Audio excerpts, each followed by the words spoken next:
Good morning, ladies and gentlemen. Before we get into Q&A with the man himself, let's talk very briefly about the brands that make this podcast possible. Today's Full Auto Friday is brought to you by Onnit.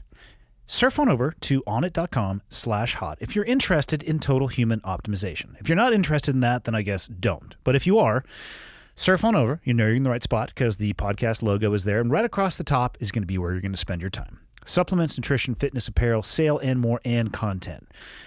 And I don't know what you're into, but if you want to see some stuff that I'm into, right there on that main landing page, starting from the bottom, Total Gut Health for exactly what it says, fitness equipment if you need some, Power Food Active, which is a protein powder but also has a host of other micronutrients to support your body, and Alpha Brain, their flagship product, I'm going to say, which is a nootropic, which helps individuals with their memory, focus, and processing speed. People ask me, does it work? Yes, it does. So if you're looking for the path to total human optimization, onnit.com/hot. And this episode is also brought to you by Benchmade Knives. Headquartered in Oregon City, Oregon, of course, Benchmade Knife Company has been manufacturing high-quality cutlery for over 30 years. They take pride in the fact that they manufacture an heirloom product with the potential of being passed down from generation to generation with proper use and care. Each of Benchmade knives carries a limited lifetime warranty and free sharpening and maintenance throughout the life of the knife. I don't know if a lot of people realize that, but if you send your knife back, dude, it comes back in tip-top shape. So if you have one of their knives and it needs some work, take advantage of that and send it back to the company.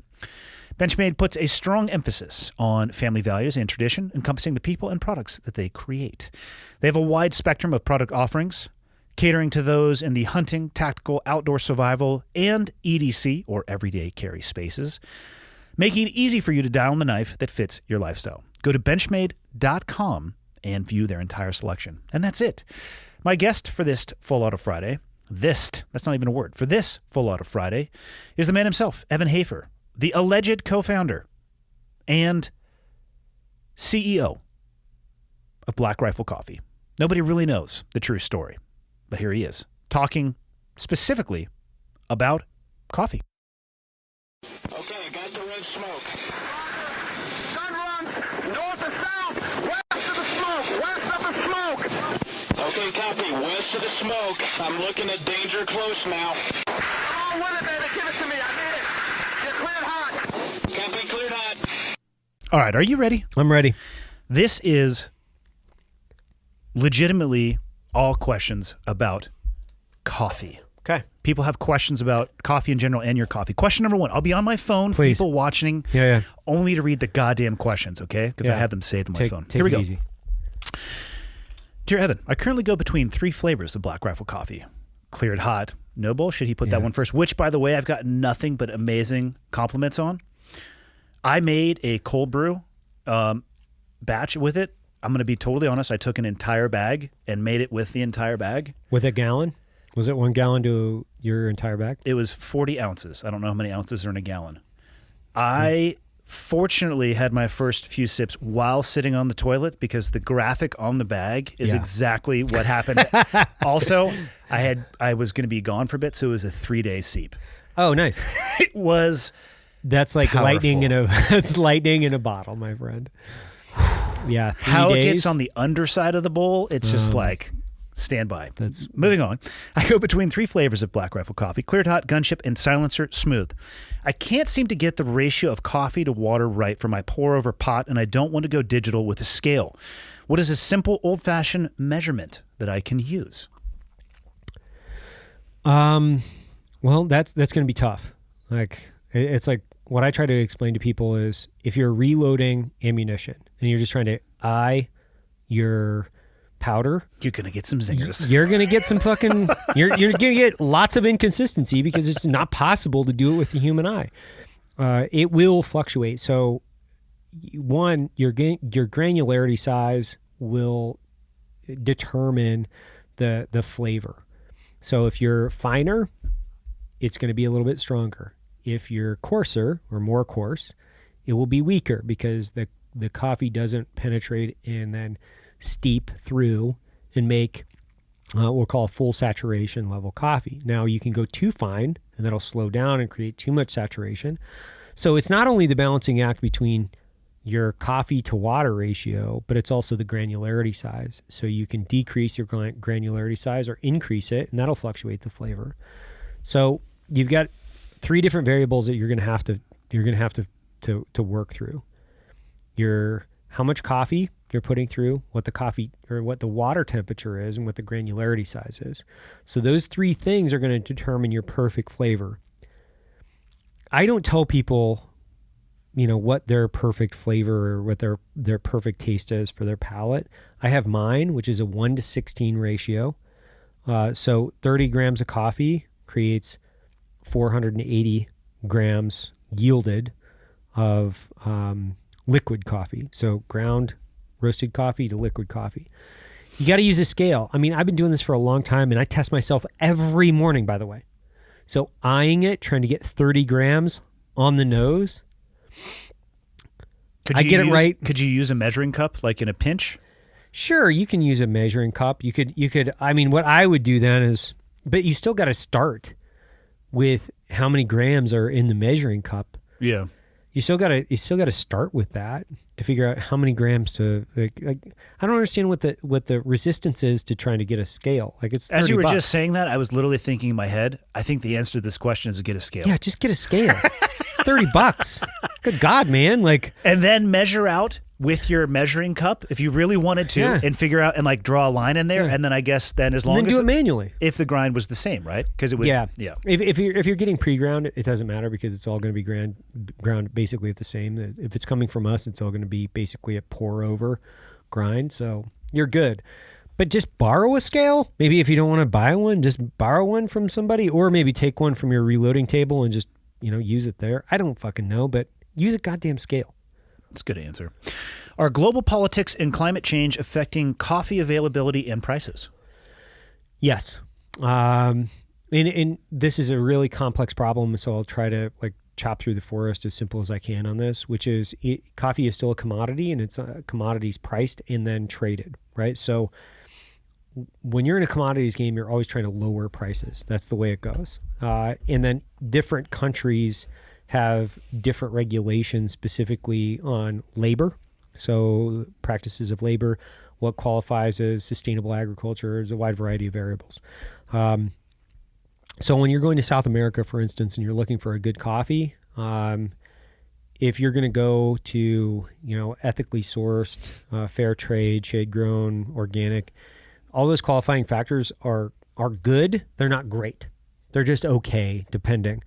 They're better than nothing.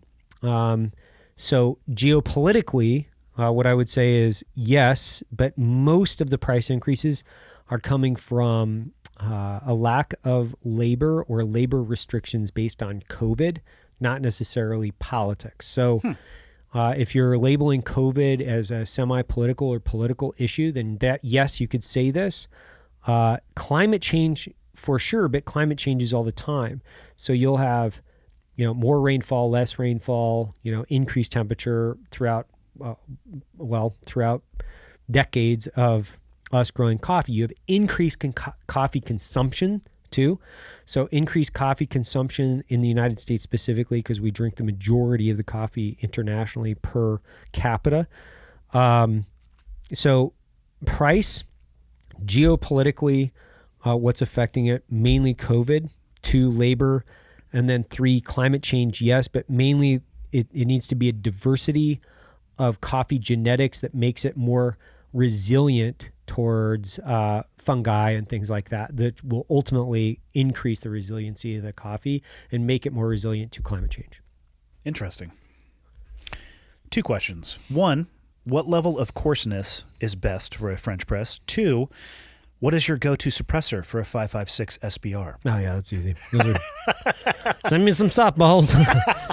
Right. You'd be surprised the number of... I tried to pick ones that had themes because there was a lot of repetitive questions.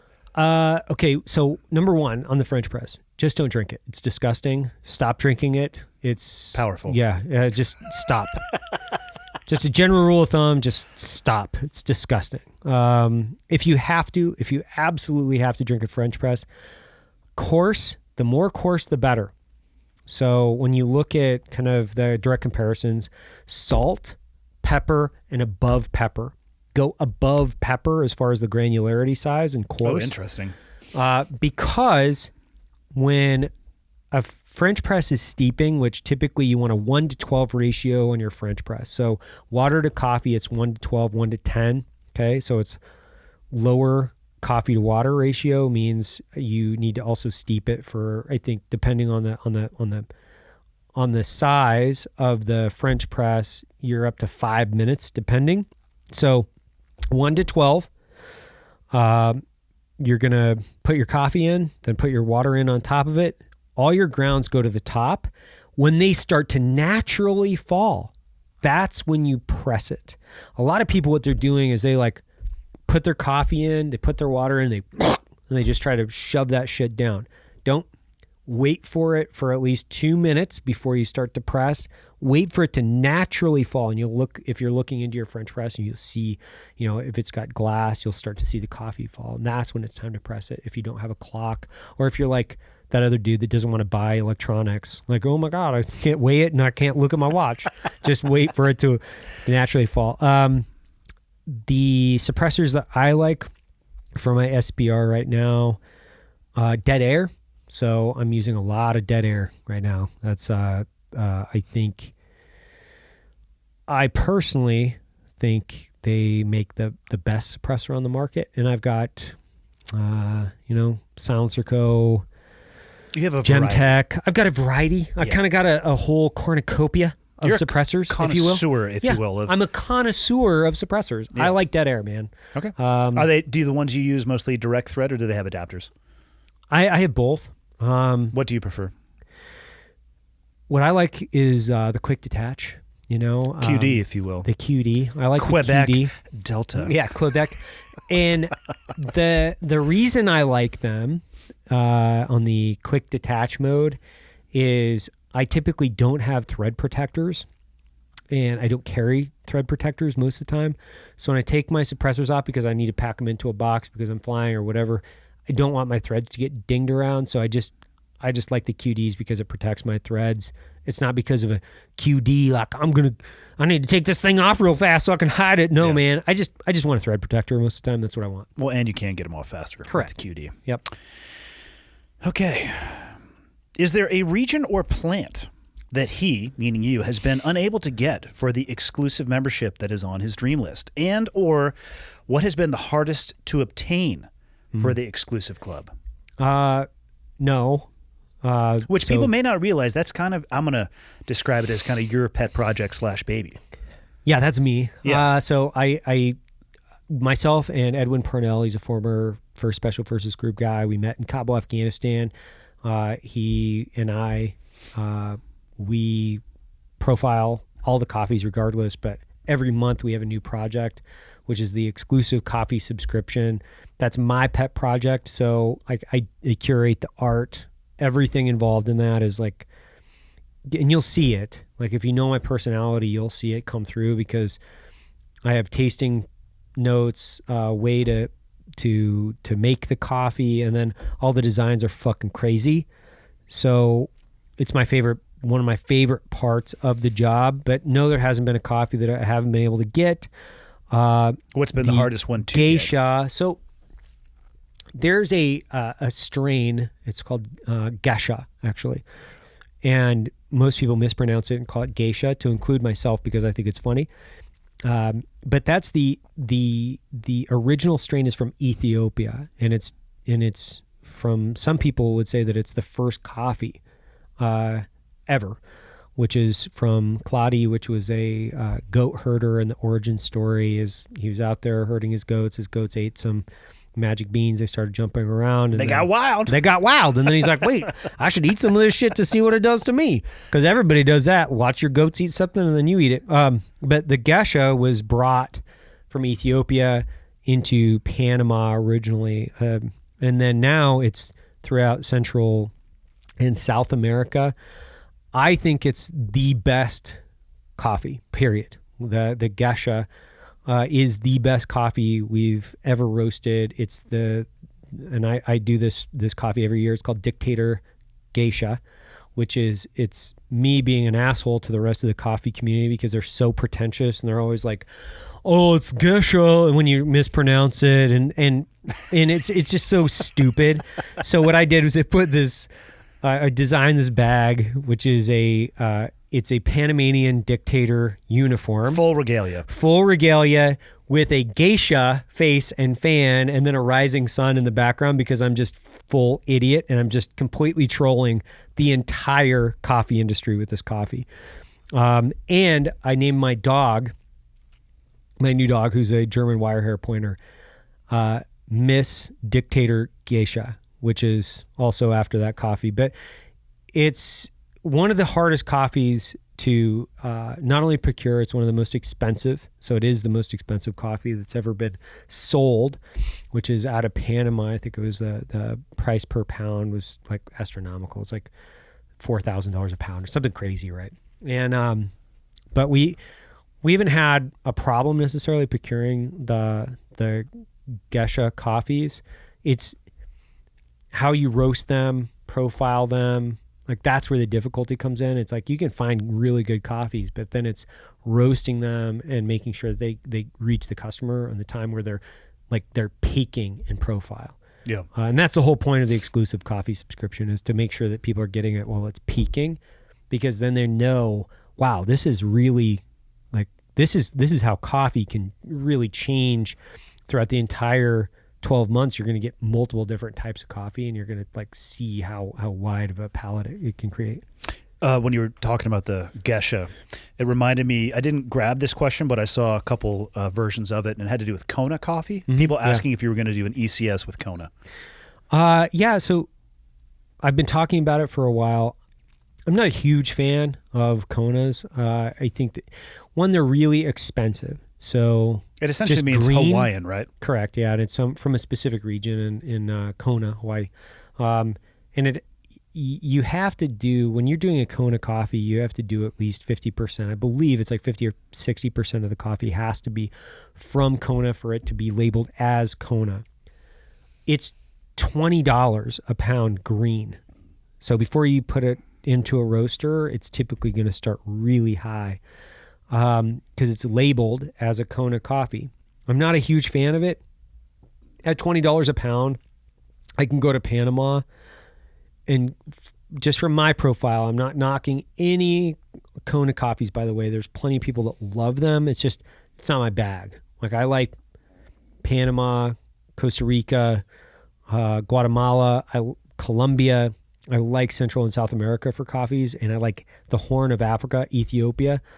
So for me, if I'm going to spend $20 a pound, I want to go for a coffee that's completely different. Konas they're fairly simple. When I say their profiles are fairly simple, whereas like you can get some really sophisticated tastes out of coffees out of like Ethiopia and Central and South America. I'm sure there's going to be a couple hundred people who are like, fuck you, Konas are awesome. Hey man, that's your bag. That's what you like. Cool. I'm not knocking it. That's just not my thing. What historical figure would you most like to share a cup of coffee in a conversation with? What would you ask them? Man.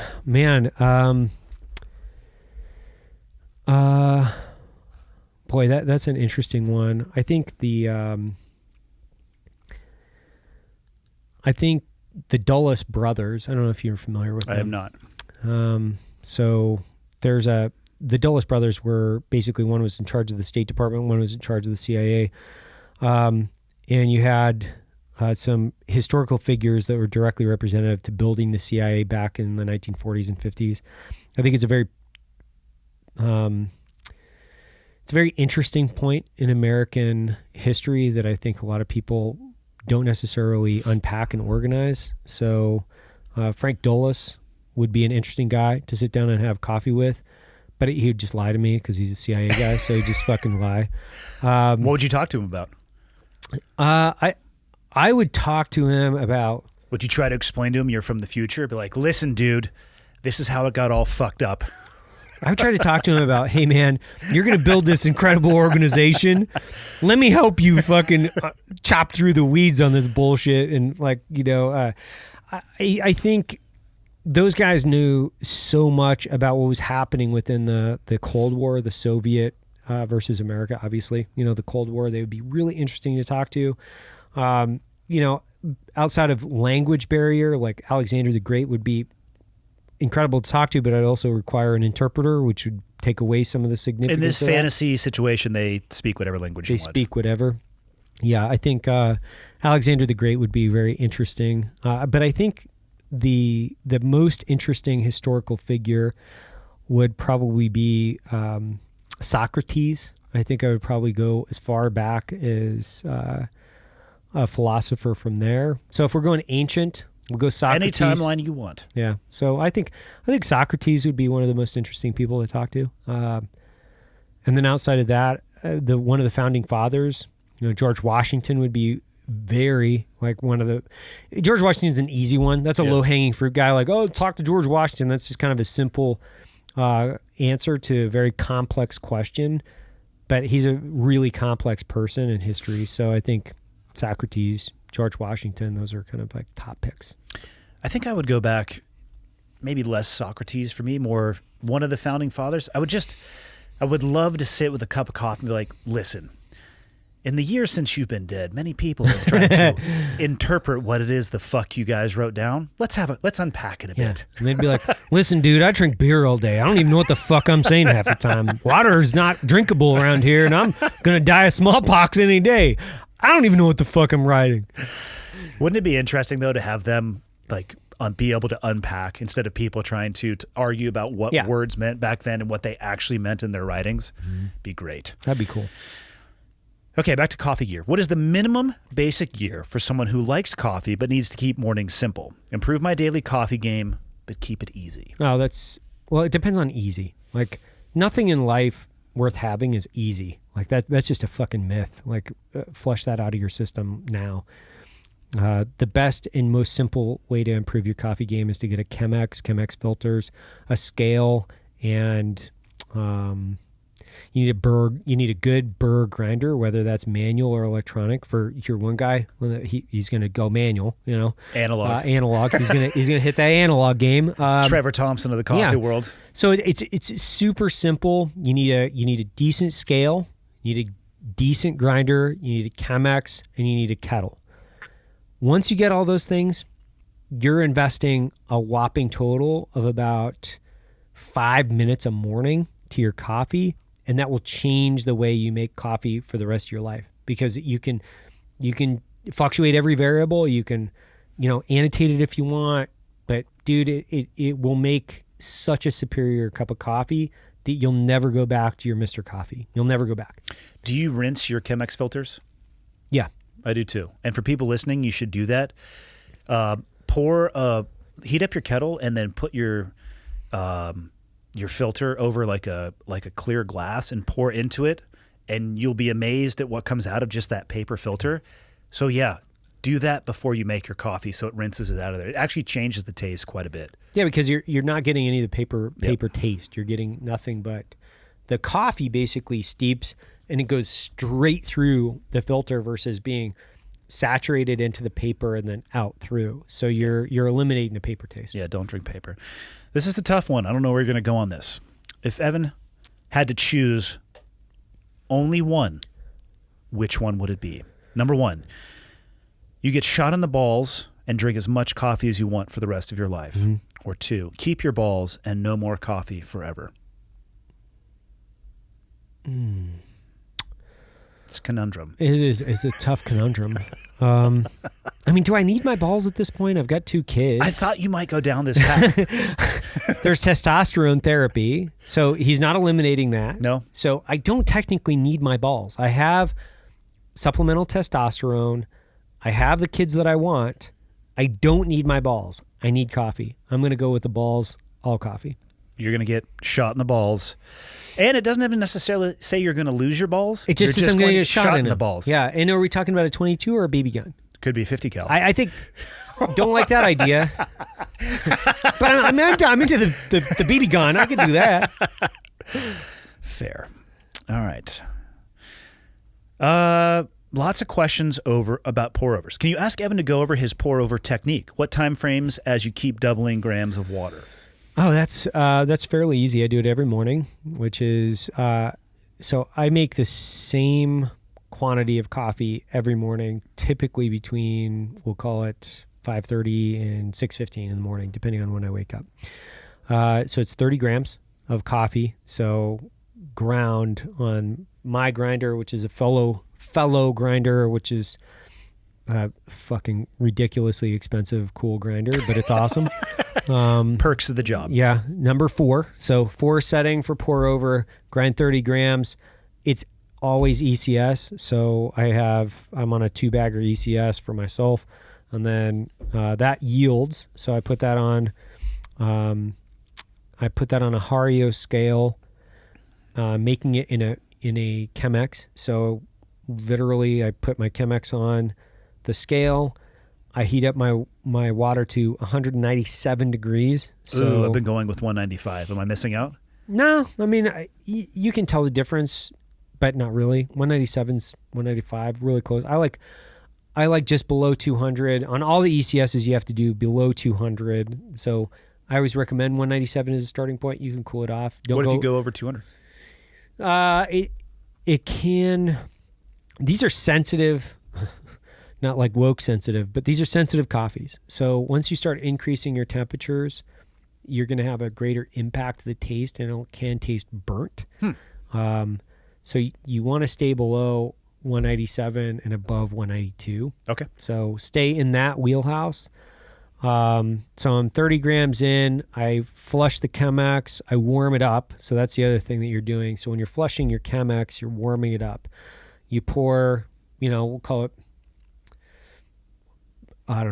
50 grams of water through there, and flushes it, warms it up. You let it sit there, and then I pour that water into my cup, which then warms up the cup.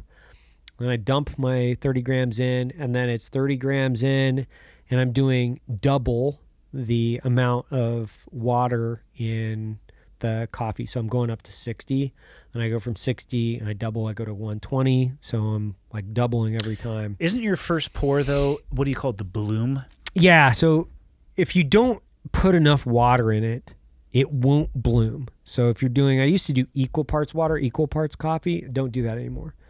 And the reason for that is now I'm doing double, and because it gives it enough water that it gets a really full bloom. And what it'll do is it'll start to rise, almost like bread in the oven. It'll start to rise and then kind of rolls off and creates this big, almost like biscuit or muffin top on it. Depending on how long it's been since you've roasted the coffee, and if it's still off gassing, there's a few different variables in there. But you start in the center, and then you work your way to the edge, but you don't ever hit the water in the filter itself. So you don't put the water into the white paper, or you always work the center and center out. Clockwise or counter? Both, doesn't matter. And then what I try to do is I stay, if I'm going to go to 480 as far as grams, you want equal parts roughly in seconds. So you can reverse your math out of that, and you can say, okay, well, how many seconds is that? And then you can also obviously dial that down, dial that up based on your coarseness. So if it's too fine, you're going to be above that. If it's too coarse, it'll be, if it's too fine, it'll be above that in time. If it's too coarse, it'll be below that in time. But at least it gives you a gauge to kind of go off of. I'm sitting at any day of the week. I sit at about 3.5 minutes for that. That's where I'm at. I like it. Would love to hear Evan discuss the ins and outs of embracing or rejecting certain political alignments as a business owner, navigating the complexity of leaning into one consumer element at the possible cost of alienating others. I slid this one in there. Sure, yeah. I don't give a fuck. I guess that's the thing, is I don't give a fuck. Like, I am who I am. I'm somewhat political. I'm center right on most things. I always err on less government because of all the reasons we talked about on our podcast, which is most of these people are fucking completely incompetent, and a lot of them are just plain stupid. So I don't want to forfeit my individual liberty to stupid people. I just think that's like good behavior as a human. So whatever political party aligns with like me having more of my individual freedom and liberty, that's kind of where I'm going, right? Which normally aligns me as on the conservative side of things, because liberals and progressives are typically looking for more ways they can ratchet up control over our lives. Now that goes in both ways, right? Because there are some conservatives labeled as conservatives that would say that they're more big government guys because they like to enforce drug laws and they like to do a bunch of other fucking hokey ass shit where they're like, yeah, you know, people of the same sex can't marry and fucking war on drugs and all this other crazy shit that they do. And I'm like, hey, I don't agree with that. So me personally, I have my political beliefs, which is less government is typically better, as long as you're not causing any harm. And so if that's leaning in, you know, like people say, well, are you leaning in for market share? No, man, life is complex. And I never want my customers to not understand exactly who I am, because if they're like, if there's a portion of our society, especially within social media, they're always like, I got you. It's like, bitch, you don't got me. Like, I'm just me. Like, fuck off. You know, like, I'm just being me. You know, I like guns. I like, you know, freedom. I like all those what I think is pretty cool. And I hate political, incompetent, ridiculously stupid bureaucrats. Like, I think of them as probably the lowest form of life, typically. So if that aligns me with a political agenda, I guess, you know, guilty as charged. You know, but where people have, I think, got those things confused is when I come out and I'm personally friends with like Dan Crenshaw. Love the guy. He's awesome. Like Joe Kent is another good friend of mine out in Washington State. He's awesome. Former SF guy. But so is Tulsi. Tulsi's a Democrat. I like her. I think she's legitimately a good person. And so I think where people are like, well, that's misalignment. I'm like, no, because I'm trying to support the people that I believe in, especially people from the veteran community.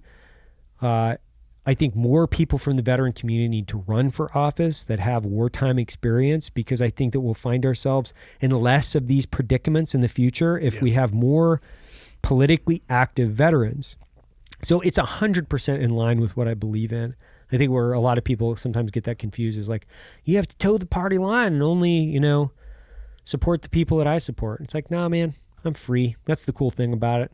I'm kind of free. Do you even think about a party line that much? I mean, from my, you and I have known each other for quite a few years now, and from the outside perspective, it seems like you just continue to be you, and you make business decisions in line with what you believe. It's not really like you're weighing one or the other. You're just staying true to who you are and what you believe. Yeah, I mean, the reality do. is you're gonna. Let's be honest. The name of the company is gonna fucking polarize people as it is anyway. So you're probably gonna turn off half of the market share as it is. Yeah, I'm not worried about those people. You know, I've been I think that people need to understand about me. I've been really fucking fortunate my entire life. Like, I got all my fingers and toes. I got a beautiful family and a wife that loves me. I got 600 plus employees. Like, I'm very fortunate for the position of life that I'm been in and that I am right now, and I'm not taking any of it for granted. This is not a game of, and I think a lot of people misunderstand what I'm doing based on maybe outside interpretation of action, which is I'm not pursuing wealth. And people are like, well, that's fucking stupid. Like, yeah, you are. I'm like, no, I'm a capitalist. There's a huge difference between a person that is single and maniacally pursuing individual wealth and a capitalist. Capital is clearly defined as something that you reinvest in infrastructure and people. I have zero interest in being wealthy and alone, like zero. It has literally fucking zero interest in me. What I do have a legitimate and 110% interest in is how do I continue to invest in people and the company and then share all the fucking, when I look at this, when I share the true enjoyment in life from this company with other people, I get excited when I get to share coffee with other people because I love it, man. You know, I get excited when I get to share events like hunting. You know, 7 guys from Black Rifle Coffee, 7 people just went and took massive bull elks out of the mountain. or bull elk out of the mountains of Utah. I get to share that with people. I got to do a total archery challenge last year with a bunch of adaptive athletes, and I get to bring people together and create these like really extraordinary events. That's all about collective and bringing people together to do epic things that I truly love. And that's where my main driving factor always comes from, is how do I create capital where I can create opportunities for other veterans to be part of this, where they can feel empowered. Not only empowered, they can get up with a mission and go, fuck, if this dumb fuck can do this, so can I. And that's a huge portion of what I'm trying to do. The politics of this entire thing is somewhat irrelevant, which is it's relevant and it's irrelevant, which is if you like freedom, fun, and good coffee, we're going to be friends. And you're going to get Black Rifle just in general. Going and slinging lead at the range is fun. I don't give a shit who you are, but if you don't like that, chances are you're not going to like my company or me, because I still enjoy the shit out of it and I love doing it. So you're just never going to get it. And who cares about those guys? Because I've already done a lot of what I wanted to do, and it's only going to create bigger and more opportunities for people in the future. So I can't be concerned with those idiots. Fair. Final question, lighter note, because then we can go over and check out the designs for the damn coffee shop. Yeah. I know you're an animal lover, so I selected this one. Yeah. If your dog had pockets, what would you find in them? Oh, well. This is questions that are not commonly asked. Yeah, That's why I went with it. Well, it would depend on the dog. So I have 2 dogs. So fire away. Yeah, Dr. Beans, PhD, not medical doctor. I would not take medical advice from him whatsoever. What I would find in there would be probably locks of my wife's hair, because he's like a fucking stalker when it comes to her. Like he'd just be like smelling her hair like a little locket, like a fucking serial killer all day long. So that's what would be in Dr. Beans's pocket. Dictator Geisha, food. She's 1,000% food driven. So there would be like little sausages and all kinds of little like hamburgers and knickknacks. Knickknacks and patty whacks that were all food. So food in one, a lock of my wife's hair in the other. Yep. I can't answer that question because I lost all of my dogs in the divorce. So. Oh yeah. That's all I got. Okay. That's how we Thanks, do man. Q&A. Later. Cool. On the west bank of the river. That's Hafer, west bank. It gives me hell. Still give it to me in the grove. Okay, one's in from the north. I've got the west bank of the river. Two's going to give it to you in the grove. Roger, give me that gun run. Right along that bag, baby. Ladies and gentlemen, thank you. Thanks for taking the time to tune in, whether you're listening on an audio-only platform or you're watching on YouTube. I appreciate that you take the time every week to tune in. People ask me a lot, what can they do to help me spread the word? And the answer is actually embedded in the question. The biggest thing you guys can do to help me, if you enjoy the podcast and you think it would be helpful to others, is subscribe and share it with other people. And if you have the time, go on to Apple Podcasts and leave me a rating and a review. If you think the podcast sucks, tell me it sucks and leave a 0-star review, or the lowest stars possible. If you have a question, comment, or suggestion, you can go to clearedhotpodcast.com. And there is a contact me button right there, which will land in my inbox. And the last thing, if people are interested in helping out, what you can do is fly the old flag. And by that, I don't mean an actual flag, because I don't have any of those. I'm talking about t-shirts or sweatshirts or hats, whatever it may be. Again, clearedhotpodcast.com. Click on the shop tab, and hopefully something in there looks like it would be an item you would like to wear around town. And then you can tell people what it is when they ask you. But that is it. The biggest thing I can say is thank you. I truly appreciate it. And until next time, see you.